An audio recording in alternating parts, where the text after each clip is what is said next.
কি কিছু মনে পড়ে? লবিটা কেমন চেনা চেনা না? জানি না এই ভাইটা কে ছিল, নাজো কি গেম খেলে কি না জানি না কি কারণে এই রেকর্ডটা আমি করেছিলাম, এখনো আছে আমার প্রোফাইল দেখতেছিলাম।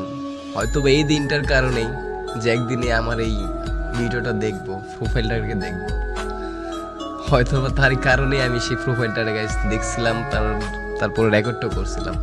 হ্যাঁ এটা দেখো, এটা কি এই লবিটার কথা মনে পড়ে? এখানে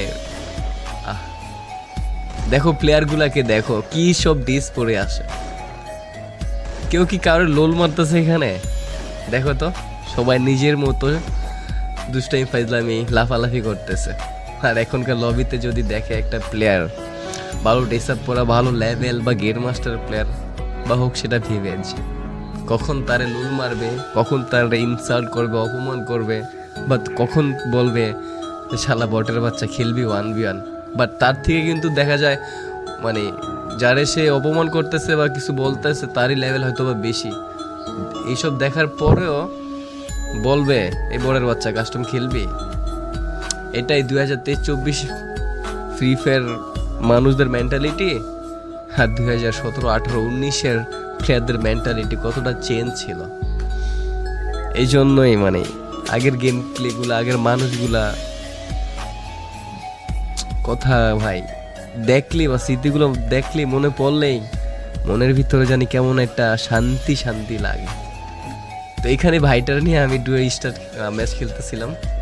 তো এখানে একটা প্লেয়ারকে আমি মেবি নক করে দিচ্ছি ল্যান্ডমাইন দিয়ে।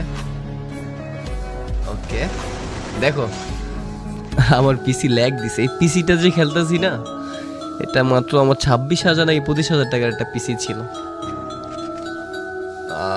2018-17তেই আমি কিন্তু এটা সিজন 3 আইডি, তখন থেকে আমি ব্লু স্টেকে খেলি। আর এখন মানে মাঝে মাঝে ম্যাচ খেলে যদি মরে যাই না, লাইভে থাকা অবস্থায় একজন আরেকজন মানে বলে বট খেলতে পারে না, কি করে তোর বিবেচ কে দিছে, মানে এরকম কথা। হায় রে, এই ফ্রি ফায়ার ভিতরে যে কত স্মৃতি আছে ভাই আমার।